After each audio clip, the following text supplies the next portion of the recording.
खाइबा आनिबाकू आसु आसु ही एते जोरे वर्षा पवन आरंभ हो गला। घरे मो दुई छुआ एकुटिया अछंती। मु शीघ्र तांका पाखकू जाए।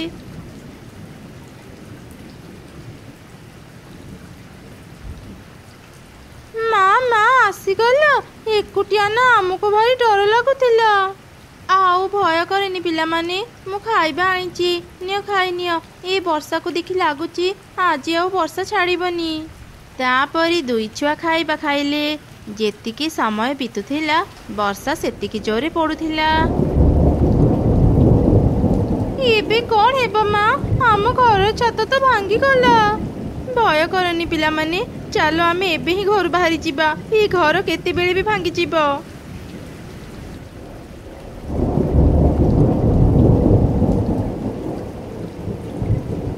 ई कौन सर्वनाश हो गला। एते शीघ्र मो घर भांगी गला। एबे मो दुई छुआंकू नहीं कोठी रहिबी। एमिति माँ चढ़ी चिंता करुथिला। किछि समय पर सकाळ हो गला। वर्षा भी छाड़ी गला। एबे मु कौन करिबी? काम खोजिबाको जीबी ना घर तैयारी करिबी? काम खोजिबाको न गले आज मु खाइबा केमिति जोगाड़ करिबी? आउ जदि घर तैयारी न करिबी आज राति आमे कोठी रहिबा? तम मानक बापा बंची थिले आज आमे एते कष्ट पाई न थांते। माँ तुम्हें चिंता करनी, तुम्हें काम खोजिबाको जाओ। मु आउ भाई मिसी गोटे घर तैयारी करि नेबो। हेले पिला माने तमे माने एबे बहुत छोट। तमे माने कौन घर तैयारी करि परिबो? माँ तुमने हमको घर तैयारी करिबा सिखेइछ। तुम परी एते भल घर न तैयारी करि पारिले भी आमे रहिबा पई गोटे घर तैयारी करि नेबो। तेबे ठीक अछि। तमे माने पाखरु बाउंस आ कदली पत्र आनी घर तैयारी करूथाओ। मु कामरु शीघ्र फेरिबाकू चेष्टा करिबी। एमिति कही माँ चढ़ी काम खोजिबाकू चली गला। दुई छुआ बाउंस आ कदली पत्र आनी सुंदर गोटे घर तैयारी करि नेले।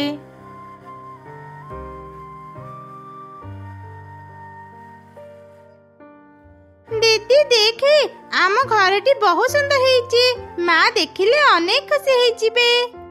दुई छुआ तांको माँ को अपेक्षा करी रहिथिले। सेपटे गत रातिर झड़ वर्षा रे काऊ मानक घर भी भांगी जाइथिला। मु तुमको केते थर कहिची अलसुआ हुअनी, काम करी घर को सजाड़ीबार व्यवस्था कर। हेले तुमे मो कथा सुनिलनी। चढ़ेर दुई छक पाखरु किछि सिखि बजाओ। ए चुप कर। मु तते केते थर कहिबी कथा कथारे मते अपमान करिबुनी। से चढ़े छुआ माने एमिति कोन काम करिसंती जे मु तांको पाखकू सिखिबाकू जिबी? हाँ पार्टी करी केवल मते डरे जानिच। सेपट को देख चढ़ी काम को जाइची। तार दुई छुआ केमिति कदली पत्र रे गोटे सुंदर घर तैयारी करी घर भितर खेलुचंती। तो ए कोन कहूचु? चढ़े घरे नाही, तार दुई छुआ एकुटिया कदली पत्र घरे अछंती। आम पाई एइटा बहुत भल सुजोग। आमको आ घर पाई चिंता करबाकू पड़िबनी। एबे ही आमे से कदली पत्र घर को जिबा। आउ से चढ़ेर दुई छुआ को बाहर करी से घरे रहिबा। एमिति कथा हेई दुई काऊ शीघ्र कदली पत्र घर को गले। ए दुई छुआ शीघ्र ए घर बाहरी जाओ। आजिठू ए घर आमर। आमे ए घरे रहिबू। जाओ जाओ भलरे ए घर बाहरी जाओ। तमे माने कौन भूल भाल कथा कहूच? ए घर तुमर केबेठु होला? मु आउ मो भाई मिसी घर तैयारी करिचु। ए घर आमर। तमे माने आम घर बाहरी जाओ। अरे तमे मानको सह कथा काई होउच? गोटे बड़ लाठी आनी पिटी पिटी एमानको ए घर बाहर कर दियो। काऊ जेमिति सेमानको मारिया पई लाठी आनिला, दुई छुआ शीघ्र घर भितरु बड़ बड़ दुईटी कटोरी धरी बाहर को आसिले। हमको जदी मारिब आमे भी तम मानको छाड़ीबुनी। एई कटोरी रे तम मानको बेक काटी देबु। अरे सुन एबे एमानको सह लागिबानी। आख पाखरे अनेक चढ़े अछंती। एमाने जदी पार्टी करिबे सेमाने एठाकू चली आसीबे। चाले एबे एठू चली जिबा, परे एक योजना बनै एठाकू आसीबा। मु से दुई छांको अपमान केबे भी सही पारिबिनी। किछि गोटे कर। मो पाखरे गोटे उपाय अछि। चाल एबे ही शिकारी चिल पाखकू जिबा।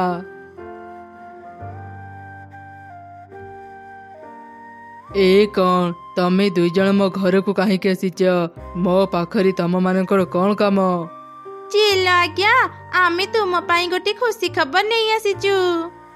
कौन खुशी खबर आनिच? ଚିଲ ଆଜ୍ଞା, ଚଢ଼େଇ ଘରେ ଦୁଇଟି ହୃଷ୍ଟପୃଷ୍ଟ ଛୁଆ ଅଛନ୍ତି। ଆପଣ ତ ଜାଣନ୍ତି ଚଢ଼େଇ ମାଂସ କେତେ ସୁଆଦିଆ, ସେଥିପାଇଁ ଆପଣଙ୍କୁ ଏ ଖବର ଦେବାକୁ ଚାଲି ଆସିଲୁ। ମୁଁ ତମମାନଙ୍କ କଥା ବୁଝିଗଲି। ମୁଁ ଏବେ ହିଁ ସେ ଚଢ଼େଇ ଛୁଆମାନଙ୍କ ପାଖକୁ ଯିବି। ନା ନା ଚିଲ ଆଜ୍ଞା, ଆପଣ ଏବେ ସେଠାକୁ ଯାଆନ୍ତୁନି। ଏବେ ସେଠାରେ ଅନ୍ୟ ଚଢ଼େଇମାନେ ବି ଅଛନ୍ତି। ସେମାନେ ଆପଣଙ୍କୁ ଦେଖିଲେ ଆପଣଙ୍କୁ ମାରିପାରନ୍ତି। ରାତିରେ କେହି ବି ଚଢ଼େଇର ଘର ଆଖପାଖରେ ନଥିବେ। ଆପଣ ସେତେବେଳେ ଚଢ଼େଇର ଘରକୁ ଯାଇ ଚଢ଼େଇ ସହ ତାର ଦୁଇ ଛୁଆଙ୍କୁ ବି ଖାଇପାରିବେ। ହଁ, ଠିକ୍ କଥା। ମୁଁ ତେବେ ରାତିରେ ହିଁ ତାଙ୍କ ଘରକୁ ଯିବି। ମତେ ତାଙ୍କ ଘରର ଠିକଣା କୁହ। ଦୁଇ କାଉ ଚିଲକୁ ଚଢ଼େଇ ଘରର ଠିକଣା ଦେଲେ। ଚିଲ ରାତି ହେବା ଯାଇ ଅପେକ୍ଷା କଲା। ତାଙ୍କର ସବୁ କଥା ଗୋଟେ ମିଟୁ ଶୁଣୁଥିଲା। ସେ ଶୀଘ୍ର ଚଢ଼େଇ ଘରକୁ ଗଲା। ସେପଟେ ମା ଚଢ଼େଇ କାମରୁ ଫେରିବା ସମୟରେ ଏକ ମୟୂରକୁ ଆହତ ଅବସ୍ଥାରେ ପଡ଼ିଥିବାର ଦେଖିଲା। ଚଢ଼େଇ, ମତେ ବଞ୍ଚା। ଆରେ ମୟୂର, ତମର ଏମିତି ଅବସ୍ଥା କିଏ କଲା? ଗୋଟେ ଶିକାରୀ ପାଇଁ ମୋର ଏମିତି ଅବସ୍ଥା। ସେ ମତେ ଧରି ନେଇ ଯାଉଥିଲା। ମୁଁ କୌଣସି ମତେ ତା ପାଖରୁ ଖସି ଏଠାକୁ ଚାଲି ଆସିଛି। ମୟୂର, ତୁମେ ଟିକେ ଧୈର୍ଯ୍ୟ ଧର। ମୁଁ ଏବେ ହିଁ ତୁମ ପାଇଁ ଔଷଧ ଆଣିଦେଉଛି। ଏମିତି କହି ମା ଚଢ଼େଇ ଶୀଘ୍ର ଯାଇ ଔଷଧ ଆଣିଲା। ଔଷଧ ଖାଇଲା ପରେ ମୟୂର ଟିକେ ସୁସ୍ଥ ହେଲା। ବହୁତ ବହୁତ ଧନ୍ୟବାଦ ଚଢ଼େଇ, ଆଜି ତୁମର ଜୀବନ ରକ୍ଷା କଲୁ। ଏବେ ମତେ ଭଲ ଲାଗୁଛି। ଆଚ୍ଛା ତେବେ ଠିକ୍ ଅଛି ମୟୂର, ମୁଁ ଏବେ ମୋ ଘରକୁ ଯାଏ। ମୋ ପିଲାମାନେ ମତେ ଅପେକ୍ଷା କରି ରହିଥିବେ। ହଁ ଚଢ଼େଇ, ତୁ ଏବେ ଘରକୁ ଯା। ଏଇ ଜଙ୍ଗଲରେ ଯୋଉ ବଡ଼ ବରଗଛ ଅଛି, ମୁଁ ସେଇଠି ରୁହେ। ଯଦି କେବେ କିଛି ଦରକାର ହୁଏ ମୋ ପାଖକୁ ଆସିବୁ, ମୁଁ ତତେ ସାହାଯ୍ୟ କରିବି। ତାପରେ ସେମାନେ ନିଜ ନିଜ ଘରକୁ ଚାଲିଗଲେ। ଚଢ଼େଇର ଦୁଇ ଛୁଆ ତାଙ୍କ ମାକୁ କାଉମାନଙ୍କର ସବୁ ଘଟଣା କହିଲେ। ବା ପିଲାମାନେ, ତମେମାନେ ଖୁବ୍ ଭଲ କାମ କରିଛ। ତମେମାନେ ନିଜ ବାପାଙ୍କ ପରି ସାହସୀ ହେଇଛ। ସେ କାଉମାନେ ଭାରି ଦୁଷ୍ଟ, ତାଙ୍କୁ ଉଚିତ ଶିକ୍ଷା ଦେଇ ଠିକ୍ କରିଛ। ମୁଁ ତମମାନଙ୍କ ଉପରେ ଆଜି ଅନେକ ଖୁସି। ନିଅ, କିଛି ଖାଇବା ଖାଇନିଅ। ଏମିତି ସେମାନେ ଖାଇବା ଖାଇଲେ। ସେହି ସମୟରେ ମିଟୁ ତାଙ୍କ ଘରେ ପହଞ୍ଚିଗଲା ଆଉ ଚଢ଼େଇକୁ ସବୁ ଘଟଣା କହିଲା। ଚଢ଼େଇ, ଶୀଘ୍ର ଏ ଘରୁ ପଳା। ଆଜି ରାତି ଶିକାରୀ ଚିଲ ତତେ ଆଉ ତୋ ପିଲାମାନଙ୍କୁ ଖାଇବା ପାଇଁ ଆସୁଛି। କଣ କହୁଛ ମିଟୁ ଭାଇ? ମୁଁ ଏବେ ହିଁ ମୋ ପିଲାମାନଙ୍କୁ ନେଇ ଏଠାରୁ ଚାଲିଯିବି। ଏମିତି କହି ମା ଚଢ଼େଇ ଶୀଘ୍ର ତା ପିଲାମାନଙ୍କୁ ନେଇ ସେଠାରୁ ଦୂରକୁ ଚାଲିଗଲା। ରାତି ହେବା ପରେ ଶିକାରୀ ଚିଲ ଚଢ଼େଇର କଦଳୀ ପତ୍ର ଘରକୁ ଆସିଲା। ଏଇ ତ ସେଇ କଦଳୀ ପତ୍ର ଘର। ତାହା ମାନେ ଏଇଟା ହିଁ ଚଢ଼େଇର ଘର। ମୁଁ ଏବେ ହିଁ ଘର ଭିତରକୁ ଯାଇ ଚଢ଼େଇ ମାନଙ୍କୁ ଶିକାର କରେ। ଏମିତି କହି ଚିଲ ଘର ଭିତରକୁ ଗଲା, ହେଲେ ସେଠି ଚଢ଼େଇ ନଥିଲା। କଣ ଚଢ଼େଇ କି ତାର ଛୁଆମାନେ ଏଠି ନାହାନ୍ତି? ତା ମାନେ କଣ କାଉମାନେ ମତେ ମିଛ କହିଲେ? ଆରେ ରାତି ତ ହେଇଗଲାଣି। ଏବେ ଚିଲ ନିଶ୍ଚୟ ଚଢ଼େଇ ଆଉ ତାର ଛୁଆମାନଙ୍କୁ ଖାଇସାରିଥିବ। ଚାଲ ଆମେ ଏବେ ସେ କଦଳୀ ପତ୍ର ଘରକୁ ଯିବା।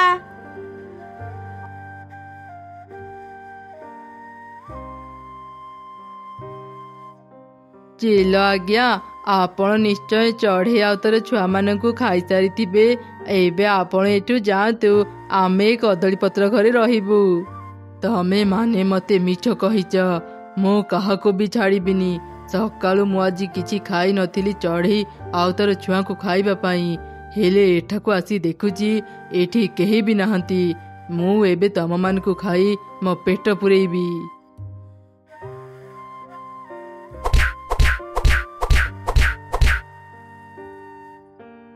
ମୋ ପେଟ ପୂରିଗଲା। ଏ ଘରେ ତ କେହି ବି ନାହାନ୍ତି। ଏବେ ମୁଁ ଟିକେ ଆରାମ କରେ। ତାପରେ ଚିଲ ଆରାମ କଲା।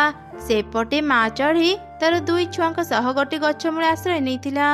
ସେଇ ପାଖରେ ମୟୂର ରହୁଥିଲା। ସେ ଯେମିତି ଚଢ଼େଇ ଆଉ ତାର ଦୁଇ ଛୁଆଙ୍କୁ ଦେଖିଲା, ସେ ତାଙ୍କ ପାଖକୁ ଆସିଲା। ଆରେ ଚଢ଼େଇ, ବର୍ଷା ଉଠିଲାଣି। ତୁ ଘରେ ନ ରହି ତୋ ଦୁଇ ଛୁଆଙ୍କ ସହ ଏଠି କାହିଁକି ଅଛୁ? ଚଢ଼େଇ ମୟୂରକୁ ସବୁ ଘଟଣା କହିଲା। ତୁ ଚିନ୍ତା କରନି ଚଢ଼େଇ, ତୁ ମୋ ସାଙ୍ଗରେ ମୋ ଘରକୁ ଚାଲେ। ଆଜିଠୁ ତୁ ମୋ ସାଙ୍ଗରେ ମୋ ଘରେ ରହିବୁ। ସେଠି ତୋର କିଛି ଅସୁବିଧା ହେବନି। ମା ଚଢ଼େଇ ନିଜ ଦୁଇ ଛୁଆଙ୍କୁ ଧରି ମୟୂର ସାଙ୍ଗରେ ତା ଘରକୁ ଗଲା। କିଛି ସମୟ ପରେ ହିଁ ପ୍ରବଳ ବର୍ଷା ଆରମ୍ଭ ହେଇଗଲା। ବିଜୁଳି ଘଡ଼ଘଡ଼ି ବି ମାରୁଥିଲା। ସେଇ ବର୍ଷା ପବନରେ କଦଳୀ ପତ୍ର ଘରଟି ଉଡ଼ିଗଲା। ଚିଲ ଆଶ୍ରୟ ପାଇଁ ଗଛ ତଳକୁ ଯାଉଥିଲା। ସେହି ସମୟରେ ତା ଉପରକୁ ବିଜୁଳି ମାରିଲା। ସେଇଠି ହିଁ ଚିଲର ମୃତ୍ୟୁ ହେଲା। ସେପଟେ ମା ଚଢ଼େଇ ତାର ଦୁଇ ଛୁଆଙ୍କ ସହ ମୟୂର ଘରେ ଖୁସିରେ ରହିଲା। ଆରେ କୁନି, ତୁ କଣ ଏଯାଏଁ ରେଡି ହେଇନୁ? ତୁ କଣ ଆଜି ଖେଳିବାକୁ ଯିବୁନି? ହଁ ହଁ, ମୁଁ ଖେଳିବାକୁ ଯିବି। ରହ, ମୁଁ ବଲ୍ ନେଇ ଆସୁଛି, ତାପରେ ଆମେ ଯିବା। ଏମିତି କଥା ହେଇ ସେମାନେ ଖେଳିବାକୁ ଗଲେ।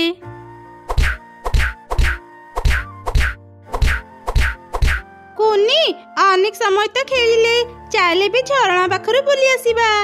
ଆଚ୍ଛା ଠିକ ଅଛି, ଚାଲ ଯିବା।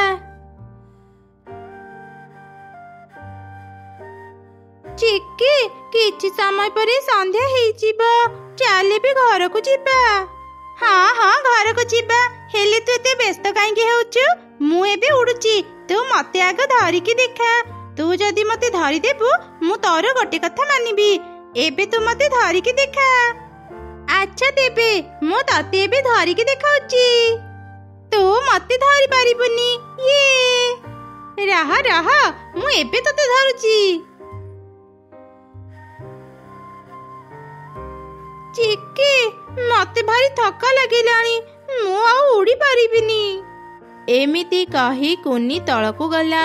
ସେତେବେଳେ ସେ ଗୋଟେ କଦଳୀ ଗଛରେ ଏକ ବଡ଼ ଆମ୍ବ ଝୁଲିଥିବାର ଦେଖି ତ ଆଶ୍ଚର୍ଯ୍ୟ ହେଇଗଲା। ମୁଁ ଏ କେମିତିକା ଅଦ୍ଭୁତ ଘଟଣା ଦେଖୁଛି। କଦଳୀ ଗଛରେ ଗୋଟେ ଆମ୍ବ ଫଳିଛି। ମୁଁ ଥକି ଯାଇ କୌଣସି ସ୍ୱପ୍ନ ଦେଖୁନି ତ? ଏତେ ବଡ଼ ଆମ୍ବ କଦଳୀ ଗଛରେ ଫଳିଛି। କିରେ କୁନି, ତୁ ରହିଗଲୁ କାହିଁକି? ତୁ ମତେ ଧରି ପାରିଲୁନି। ମୁଁ ଜିତିଗଲି, ତୁ ହାରିଗଲୁ। ଚିକି, ଏଠାକୁ ଆସେ, ଦେଖି ଯା, ଗୋଟେ କଦଳୀ ଗଛରେ କେମିତି ଆମ୍ବ ଫଳିଛି। ନା ନା, ମୁଁ ତଳକୁ ଯିବିନି। ମୁଁ ତଳକୁ ଗଲେ ତୁ ମତେ ଧରିବୁ, ସେଥିପାଇଁ ଏମିତି ବାହାନା କରି ଡାକୁଛୁ ନା? ଆରେ ମୁଁ ମିଛ କହୁନି, ସତ କହୁଛି। ଥରେ ତଳକୁ ଆସି ଦେଖେ।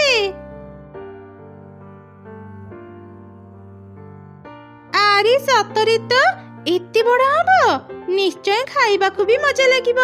ମା ବାପା ଏ ଆମ୍ବ ଦେଖିଲେ ଖୁବ ଖୁସି ହେଇଯିବେ। ମୁଁ ଆଗ ଏ ଆମ୍ବ ଦେଖିଛି ମାନେ ମୁଁ ଏ ଆମ୍ବ ଘରକୁ ନେବି। ତୁ ନୁହଁ, ମୁଁ ଏ ଆମ୍ବ ଘରକୁ ନେବି। ତୁ ଏଠୁ ଚାଲିଯା, ତୁ ଏଠୁ ଚାଲିଯା। ଜମା ବି ଏ ଆମ୍ବରେ ହାତ ଦେବୁନି, ନହେଲେ ମୁଁ ତତେ ଛାଡ଼ିବିନି। କଣ ହେଲା, ତୁ ମତେ ଧମକ ଦେଉଛୁ? ରହ, ମୁଁ ତତେ ବି ଦଉଛି ପାନେ। ଏମିତି କହି କାଉଛୁଆ ଆଉ ଚଢ଼େଇଛୁଆ ଭିତରେ ଖୁବ ଜୋରେ ଲଢ଼େଇ ହେଲା। କାଉଛୁଆ ଯେମିତି ଥକି ପଡ଼ିଲା, ଚଢ଼େଇଛୁଆ ଶୀଘ୍ର ସେ ବଡ଼ ଆମ୍ବ ଧରି ନିଜ ଘରକୁ ଚାଲିଗଲା। ଏସବୁ ଦେଖି କାଉଛୁଆ କାନ୍ଦିଲା। ସେ ଶୀଘ୍ର ତା ବାପା ମାଙ୍କ ପାଖକୁ ଯାଇ ସବୁ ଘଟଣା କହିଲା। ସବୁ ଶୁଣି କାଉ ଆଉ ତାର ସ୍ତ୍ରୀ ମନରେ ଲୋଭ ଆସିଲା। କଣ ହେଲା ବଡ଼ ଆମ୍ବ? ମୁଁ ଅନେକ ଦିନରୁ ଆମ୍ବ ଖାଇନି।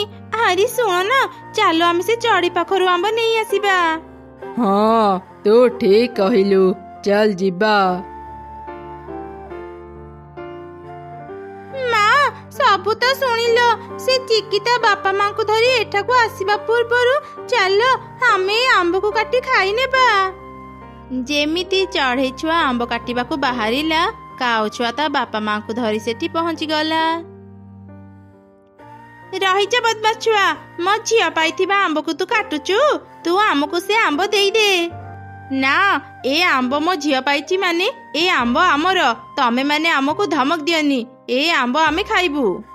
ମା, ବାପା, ଏମାନଙ୍କ ସହ କଥା କାହିଁକି ହେଉଛ? ଜୋର କରି ଛଡ଼େଇ ଆଣ। ଏ ଆମ୍ବଟା ବହୁତ ବଡ଼, ଆମେ 3 ଜଣ ଖାଇଲେ ଆମ ପେଟ ପୁରିଯିବ।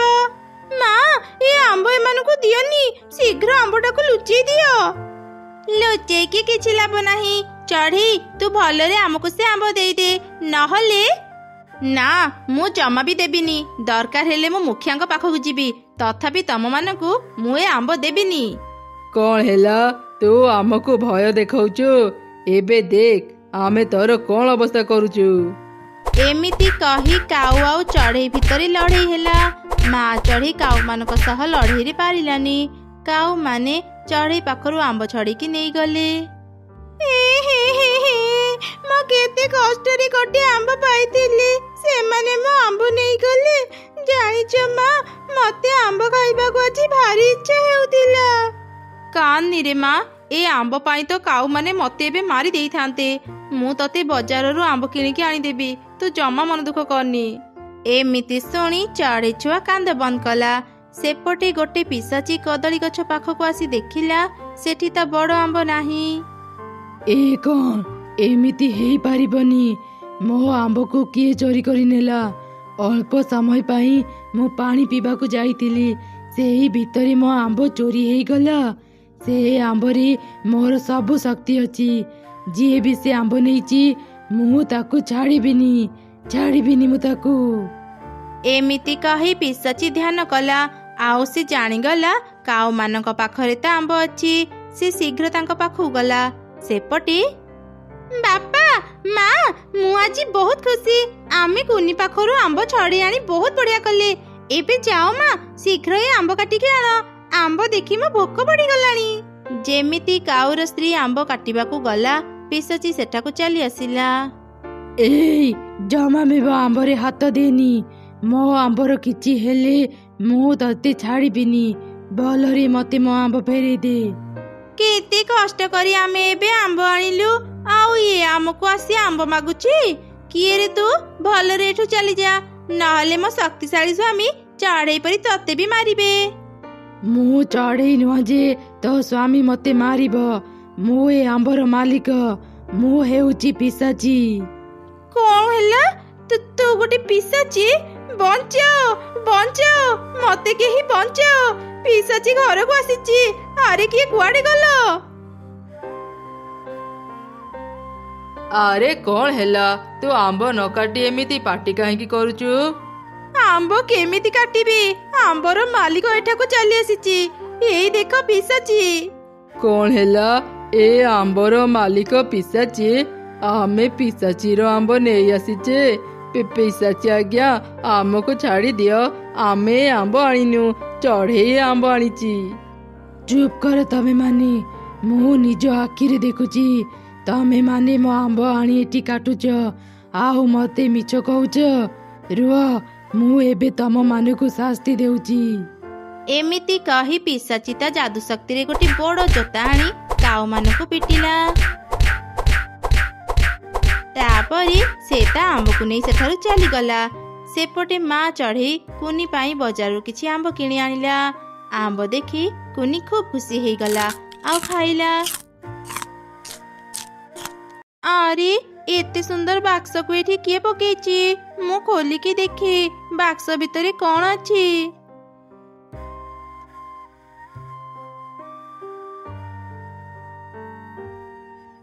ଏ କେମିତିକା କାଗଜ? ଏଥିରେ କଣ ଲେଖା ହେଇଛି? ମୁଁ ତ କିଛି ବି ବୁଝିପାରୁନି। ଏମିତି ଚଢ଼େଇ ସେ କାଗଜକୁ ଦେଖୁଥିଲା। ସେହି ସମୟରେ କାଉ ସେ ରାସ୍ତାରେ ଯାଉଥିଲା। ସେ ଚଢ଼େଇକୁ ଦେଖି ତା ପାଖକୁ ଆସିଲା। ଆରେ ଚଢ଼େଇ, ତୁ ଏଇଟା କଣ କାଗଜ ଧରିଛୁ? ଏଥିରେ କଣ ଲେଖା ହେଇଛି? ଜାଣିନି କାଉ, ମୁଁ ଏ କାଗଜକୁ ଗୋଟେ ବାକ୍ସ ଭିତରେ ପାଇଲି। ଏଇ କାଗଜରେ କଣ ଲେଖା ହେଇଛି ମୁଁ କିଛି ବୁଝିପାରୁନି। ଆଚ୍ଛା, ମତେ ଟିକେ ସେ କାଗଜ ଦେଖେଇଲୁ। ଆରେ ଏଇଟା ତ ଗୋଟେ ନକ୍ସା, ହେଲେ ଏଥିରେ କଣ ଲେଖା ହେଇଛି ମୁଁ ବି ବୁଝିପାରୁନି। ନିଶ୍ଚୟ ଗୁପ୍ତଧନ ବିଷୟରେ ଲେଖା ହେଇଥିବ। ମୁଁ ଏକଥା ଚଢ଼େଇକୁ କହିବିନି। କାଉ, କାଗଜ ଦେଖି ତୁ କିଛି ବୁଝିପାରିଲୁ? ନା ରେ ଚଢ଼େଇ, ମୁଁ କିଛି ବି ବୁଝିପାରିଲିନି। ମୁଁ ଗୋଟେ କାମ କରେ, ମୁଁ ଏ କାଗଜର ଫଟୋ ଉଠେଇ ମୋ ସ୍ୱାମୀକୁ ଦେଖାଏ। ସେ କାଗଜରେ କଣ ଲେଖା ହେଇଛି କହିପାରିବେ। ହଁ, ମୋ ସ୍ୱାମୀ ବି କାଗଜର ଲେଖା ବୁଝିପାରନ୍ତି। ମୁଁ ଘରକୁ ଗଲେ ତାଙ୍କୁ ଏ କାଗଜ ଦେଖେଇବି। ଏମିତି କହି କାଉ ସେ କାଗଜର ଫଟୋ ଉଠେଇ ଶୀଘ୍ର ତା ସ୍ୱାମୀ ପାଖକୁ ଗଲା।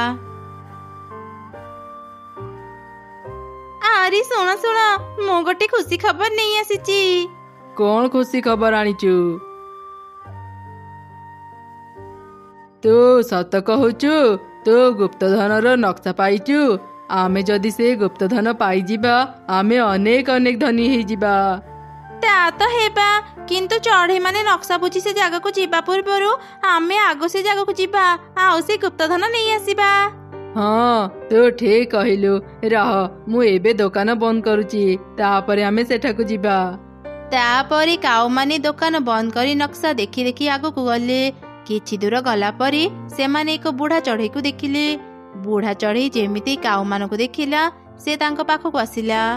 ତମେ ମାନେ ନକ୍ସା ଦେଖି ଦେଖି ଏଠାକୁ ଆସିଛ ନା? ହଁ, ହେଲେ ତମେ କଥା କେମିତି ଜାଣିଲ? ଆମେ ତ କାହାକୁ ବି ଏ ବିଷୟରେ କହିନୁ। ମୁଁ ସବୁ ଜାଣେ, ଆଉ ତମେ ମାନେ ଯଦି ଚାହିଁବ ମୁଁ ତମମାନଙ୍କୁ ସଠିକ ଗୁପ୍ତଧନ ଥିବା ଜାଗାରେ ପହଞ୍ଚେଇ ଦେବି। ତୁମେ ଯଦି ଗୁପ୍ତଧନର ଠିକଣା ଜାଣିଛ ତେବେ ତୁମେ ନିଜେ କାହିଁକି ସେ ଗୁପ୍ତଧନ ନେଇ ଆସୁନ? କାରଣ ମୋ ମନରେ ଗୁପ୍ତଧନ ପ୍ରତି ଲୋଭ ନାହିଁ। ତାହେଲେ ତୁମେ ଆମକୁ କାହିଁକି ସେ ଗୁପ୍ତଧନ ଦେବାକୁ ଚାହୁଁଛ? ମୁଁ ଜଙ୍ଗଲ ଠାରୁ ବହୁତ ଦୂରରେ ରୁହେ। ମୁଁ ଗରିବ ଚଢ଼େଇମାନଙ୍କୁ ଜାଣିନି, ସେଥିପାଇଁ ତମମାନଙ୍କୁ ମୁଁ ସେ ଗୁପ୍ତଧନ ଦେବାକୁ ଚାହୁଁଛି। ତମେ ମାନେ ନିଜେ କିଛି ଗୁପ୍ତଧନ ରଖି ବାକି ସବୁ ଗରିବ ମାନଙ୍କୁ ସାହାଯ୍ୟ କରିବ। ମୁଁ କେବଳ ଏତିକି ଚାହୁଁଛି। ହା ହା ହା, ତ ଚାଲାକି ମୁଁ ବୁଝିଗଲି। ତୁ ଏକୁଟିଆ ଗୁପ୍ତଧନ ଥିବା ଜାଗାକୁ ଯିବା ପାଇଁ ଡରୁଛୁ। ଆମ ସାଙ୍ଗରେ ଗଲେ ତୁ ବି ସେ ଗୁପ୍ତଧନରୁ ଭାଗ ନେବୁ, ସେଥିପାଇଁ ଆମକୁ ଏକଥା କହୁଛୁ। ତତେ ଆମେ ସାଙ୍ଗରେ ନେବୁନି, ଆମେ ନିଜେ ହିଁ ନକ୍ସା ଦେଖି ଗୁପ୍ତଧନ ପାଖରେ ପହଞ୍ଚିଯିବୁ। ଏମିତି କହି କାଉମାନେ ସେଠାରୁ ଚାଲିଗଲେ। ସେମାନେ ନକ୍ସା ଦେଖି ଦେଖି ଆଗକୁ ଯିବା ସମୟରେ ଏକ ଗୁମ୍ଫା ପାଖରେ ପହଞ୍ଚିଲେ। ନକ୍ସାରେ ତ ଏ ଗୁମ୍ଫାର ଛବି ଅଛି। ଗୁମ୍ଫା ଭିତରେ ବୋଧେ କେହି ନାହାନ୍ତି। ନିଶ୍ଚୟ ଏ ଗୁମ୍ଫା ଭିତରେ ଗୁପ୍ତଧନ ଥିବ। ଚାଲେ ଆମେ ଗୁମ୍ଫା ଭିତରକୁ ଯିବା।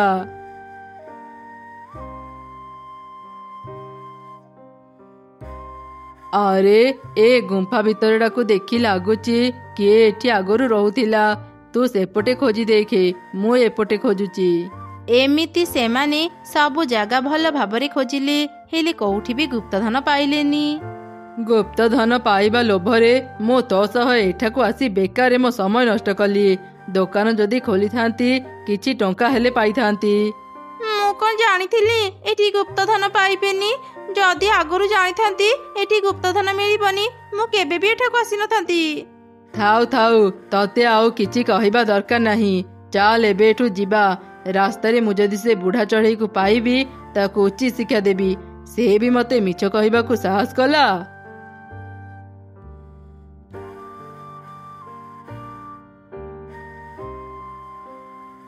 ନିଜ ଜଙ୍ଗଲକୁ ତ ଫେରି ଆସିଲି, ତଥାପି ମୁଁ ସେ ବୁଢ଼ା ଚଢ଼େଇକୁ ପାଇଲିନି। ସେ ବୋଧେ ଭୟରେ ଏଠାରୁ ଚାଲି ଯାଇଥିବ। ମୋ କଥା ଶୁଣ, ଆମେ ଗୁପ୍ତଧନ ନ ପାଇଲେ ଏ କଥା ଚଢ଼େଇକୁ କହିବୁନି। ମୁଁ ଚାହେଁ ସେମାନେ ବି ଆମ ପରି ହଇରାଣ ହୁଅନ୍ତୁ। ଆଚ୍ଛା ଠିକ ଅଛି, ତୁମେ ଯେମିତି କହିବ ମୁଁ ସେମିତି କରିବି। ଏମିତି କଥା ହିଁ ଦୁଇ କାଉ ନିଜ ଘରକୁ ଫେରିଗଲେ। ସେପଟେ ଚଢ଼େଇ ତାର ସ୍ୱାମୀକୁ ନକ୍ସା ଦେଖେଇ ସବୁ ଘଟଣା କହିଲା। ଏ କାଗଜକୁ ଦେଖି ଲାଗୁଛି ଏଇଟା ଗୋଟେ ନକ୍ସା। ହେଲେ ଏମିତି ଗୋଟେ ନକ୍ସାକୁ କିଏ ରାସ୍ତାରେ ରଖିଥିଲା? ମତେ ଲାଗୁଛି ନିଶ୍ଚୟ କିଏ ବିପଦରେ ପଡିଥିବ। ସେ ସାହାଯ୍ୟ ପାଇବା ଆଶାରେ ଏମିତି ନକ୍ସା ବନେଇ ରାସ୍ତା ଉପରେ କାଗଜ ରଖିଥିବ। ଚାଲ ଆମେ ସେ ଜାଗାକୁ ଥରେ ଯାଇ ଦେଖିବା ସେଠି କଣ ଅଛି। ଆଚ୍ଛା ଠିକ ଅଛି, ଚାଲ ଯିବା। ତାପରେ ସେ ଦୁଇ ଚଢ଼େଇ ନକ୍ସା ଦେଖି ଦେଖି ଆଗକୁ ଗଲେ। କିଛି ଦୂର ଗଲା ପରେ ତାଙ୍କ ସାମ୍ନାକୁ ସେ ବୁଢ଼ା ଚଢ଼େଇ ଆସିଲା। ତମେ ମାନେ ନକ୍ସା ଦେଖି ଦେଖି ଆଗକୁ ଯାଉଛ ନା? ହଁ, ହେଲେ ଆପଣ ଏ କଥା କେମିତି ଜାଣିଲେ? ମୁଁ ସବୁ ଜାଣେ, ଆଉ ଏ କଥା ବି ଜାଣେ ସେ ନକ୍ସାରେ ଯୋଉ ଜାଗା ଅଛି ସେଠି ଗୁପ୍ତଧନ ଅଛି। ତମେ ମାନେ ଚାହିଁଲେ ମୁଁ ତମମାନଙ୍କୁ ସେ ଗୁପ୍ତଧନ ଜାଗାକୁ ନେଇପାରିବି। କଣ ହେଲା? ସେ ଜାଗାରେ ଗୁପ୍ତଧନ ଅଛି? ତାହେଲେ ଆପଣ ଗୁପ୍ତଧନ ନ ନେଇ ଆମକୁ କାହିଁକି ଦେଉଛନ୍ତି? କାରଣ ମୋ ମନରେ ଗୁପ୍ତଧନ ପ୍ରତି ଲୋଭ ନାହିଁ, ଆଉ ମୁଁ ଗରିବ ମାନଙ୍କୁ ବି ଜାଣିନି। ସେଥିପାଇଁ ମୁଁ ତମମାନଙ୍କୁ ଗୁପ୍ତଧନ ଦେଉଛି। ତମେ ମାନେ କିଛି ରଖି ବାକି ଗୁପ୍ତଧନ ଗରିବଙ୍କ ଭିତରେ ବାଣ୍ଟି ଦେବ। ଆପଣ ଯଦି ସେମିତି ଚାହୁଁଛନ୍ତି ତେବେ ଠିକ ଅଛି, ଆମେ ଗୁପ୍ତଧନ ଗରିବଙ୍କ ଭିତରେ ବାଣ୍ଟି ଦେବୁ। ସେମାନଙ୍କ କଥା ଶୁଣି ବୁଢ଼ା ଚଢ଼େଇ ଖୁସି ହେଇଗଲା, ଆଉ ସେମାନଙ୍କୁ ଗୁପ୍ତଧନ ଥିବା ଜାଗାକୁ ନେଇଗଲା। ଏଇ ସେଇ ଜାଗା, ଏ ଗୁମ୍ଫା ଭିତରେ ଗୁପ୍ତଧନ ଅଛି। ଯାଅ ଗୁମ୍ଫା ଭିତରୁ ଗୁପ୍ତଧନ ନେଇ ଆସ। ଭୟ କରନି, ଗୁମ୍ଫା ଭିତରେ କେହି ବି ନାହାନ୍ତି। ଏମିତି ଶୁଣି ଦୁଇ ଚଢ଼େଇ ଗୁମ୍ଫା ଭିତରକୁ ଗଲେ, ଆଉ ଦେଖିଲେ ସେଠି ସୁନା, ହୀରା ଏମିତି ଅନେକ ମୂଲ୍ୟବାନ ରତ୍ନ ଅଛି। ସେମାନେ ସେସବୁ ଧରି ବାହାରକୁ ଆସିଲେ। ଆପଣ ଆମକୁ ଏ ଗୁପ୍ତଧନ ପାଇବାରେ ସାହାଯ୍ୟ କରିଛନ୍ତି। ଆପଣ ବି କିଛି ଗୁପ୍ତଧନ ନେଇଯାଆନ୍ତୁ। ଏମିତି ଶୁଣି ସେ ବୁଢ଼ା ଚଢ଼େଇ ଗୋଟେ ଭୂତ ପାଲଟିଗଲା। ଏ କଣ? ଆପଣ ଜଣେ ଭୂତ? ମାନେ ଆମେ ଜଣେ ଭୂତ ସହ ଏଠାକୁ ଆସିଥିଲୁ? ଭୟ କରନି, ମୁଁ ତମମାନଙ୍କର କିଛି କ୍ଷତି କରିବିନି। ମୁଁ ଯେତେବେଳେ ବଞ୍ଚିଥିଲି ମୁଁ ବି ତମମାନଙ୍କ ପରି ପକ୍ଷୀ ଥିଲି। ମୋ ନିଜ ଭୁଲ ପାଇଁ ମୁଁ ଆଜି ଗୋଟେ ଭୂତ ପାଲଟି ଯାଇଛି। ମୁଁ ଯେତେବେଳେ ବଞ୍ଚିଥିଲି ଚୋରି ଡକାୟତ କରି ଏ ଧନ ରତ୍ନ ଜମା କରିଥିଲି। ଏ ସବୁ ଭୁଲ କାମ ପାଇଁ ଥରେ ମୋର ଏତେ ଦେହ ଖରାପ ହେଲା ଯେ ମୁଁ ଆଉ ବଞ୍ଚିଲିନି। ସେଇ ରୋଗରେ ପଡ଼ି ମୁଁ ମରିଗଲି। ମଲା ପରେ ବି ମୋ ଆତ୍ମାକୁ ଶାନ୍ତି ମିଳିଲାନି। କିନ୍ତୁ କାହିଁକି? ଏ ଧନରତ୍ନ ପାଇଁ। ଯେପର୍ଯ୍ୟନ୍ତ ଏ ସବୁ ଧନରତ୍ନ ଭଲ କାମରେ ନ ଲାଗିଛି ମୋ ଆତ୍ମାକୁ ଶାନ୍ତି ମିଳିବନି। ଆପଣ ଚିନ୍ତା କରନ୍ତୁନି, ଆମେ ସବୁ ଧନରତ୍ନ ଗରିବ ଚଢ଼େଇଙ୍କୁ ବାଣ୍ଟି ଦେବୁ। ନା ନା, ସବୁ ନୁହଁ, ଅଧା ନିଜେ ରଖ, ବାକି ସବୁ ଅନ୍ୟମାନଙ୍କୁ ଦେବ। ମୁଁ ଜାଣେ ତମେମାନେ ବହୁତ ଭଲ ଚଢ଼େଇ। ତମେମାନେ କିଛି ଧନରତ୍ନ ରଖିଲେ ମୁଁ ବେଶୀ ଖୁସି ହେବି। ତମେମାନେ ଏଠାକୁ ଆସିବା ପୂର୍ବରୁ ଆଉ 2ଟି ପକ୍ଷୀ ବି ଏଠାକୁ ଆସିଥିଲେ। ତାପରେ ସେ ଚଢ଼େଇ ମାନଙ୍କୁ କାଉ ମାନଙ୍କର ସବୁ ଘଟଣା କହିଲା। ଓ, ଏଥିପାଇଁ ତାହେଲେ ସେଦିନ କାଉ ଭଉଣୀ ମତେ ନକ୍ସା ବିଷୟରେ କିଛି ନ କହି ଫଟୋ ଉଠେଇ ଏଠାକୁ ଆସିଥିଲେ ଗୁପ୍ତଧନ ପାଇଁ। ସେମାନେ ଯେମିତି କର୍ମ କଲେ ସେମିତି ଫଳ ପାଇଲେ। ହଁ, ତା ଠିକ। ଏବେ ମୁଁ ଯାଉଛି, ତମେମାନେ ବି ନିଜ ଘରକୁ ଫେରିଯାଅ। ଏମିତି କହି ଭୂତ ଚଢ଼େଇ ସେଠାରୁ ଚାଲିଗଲା। 2 ଚଢ଼େଇ ବି ଧନରତ୍ନ ଧରି ନିଜ ଘରକୁ ଗଲେ। ସେମାନେ କିଛି ସୁନା ନିଜ ପାଖରେ ରଖି ବାକି ସବୁ ଗରିବ ଚଢ଼େଇଙ୍କୁ ଦାନ କରିଦେଲେ। ଏସବୁ କାଉର ସ୍ତ୍ରୀ ଦେଖୁଥିଲା। ସେ ଚଢ଼େଇ ମାନଙ୍କ ପାଖକୁ ଆସିଲା।